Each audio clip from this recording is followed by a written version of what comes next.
सिगाङावनो बिथांखौ आङो माने बे बुंनायनिफ्राय केसआथ' जों होजोबखाबाय केसआ मोनफ्रोमबो डिस्ट्रिक्टआव होबाय आरो बिथाङा प्रमान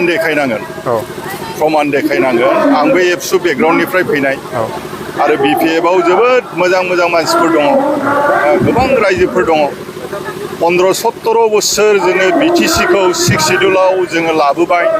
खालामबाय बिथाङा जेबो माने 6 सिडिउलनि सोमोन्दै जेबो मोनथिया पार्टिनि सोमोन्दै बिहा गियान गैया खाफालाव खनसे देरहानायनि मोनसे माबा दंमोन बेनाव जुफिदोंमोन बेखौबो बियो माने बदनाम खालामनानै लाबाय दा बिनिखायनो बे जघन्य जि बुंनाय बिनि सायाव जोङो बारा गोबाव रायलायनो गोसो गैया आयेन बादि हिसाबै जिहेतु जों केस होखाबाय बे केस होनाय हिसाबैनो बिथांखौ केसआनो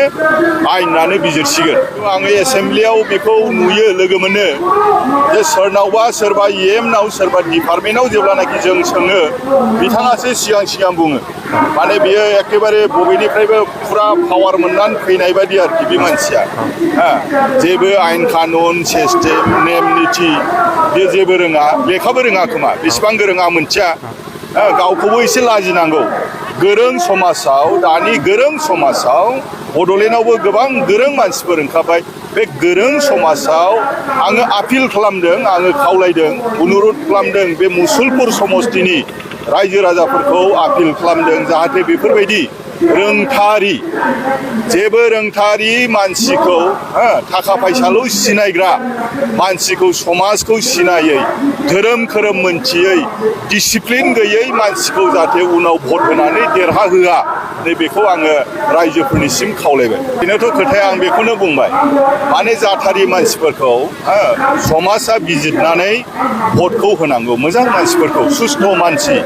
बेयो जेरैबायदि खोथा बुङो जोङो एथ' गोबाव सासन खालामबाय जों लाबोनाय जों एसेम्ब्लि लुनाय जों सेक्रेटारियेट लुनाय जों गासैबो सिस्टेमखौ बानायनायाव बिसोरो नंखाय बाथ्रा बुंनानै रायजो राजाफोरखौ थगायनानै दिनै सासन खालामदों दा बेखौ बयबो मोनथिबाय दिनै रायजोफ्रा बयबो मोनथिगासिनो दङ जे बिपिएफआ मा बुस्थु बेसेबां गोरों दं आरो इउपिपिएलआव सोर रोखोमनि मा रोखोमनि मानसिफोर दं बेखौ दा रायजोफ्रा नुगासिनो दङ बेखौथ' जों नाजाबाय थादों जेन'बा सोरबा एमसिएलए लोगो जोंनि लोगोफ्रा थांदोंब्लाबो बिथाङा बेक्तिगत हिसाबै थांदों खिन्थु रायजोआ दिनै दङ दिनै रायजोआ बुजिदों नेक्स्टआव सोरबा गोदान केन्डिडेट फैगोन गोदान केन्डिडेटनो बिपिएफआ भट होगोन मानोना दा रायजो राजाफ्रा बुजिबाय जे बिटिआरआ मा बुस्थु बिटिसिआ मा बुस्थु गासिबो अधिकारखौ दिनै आसाम गभर्नमेन्टआव हरफिनदों बेखौथ' बयबो मिन्थिगौ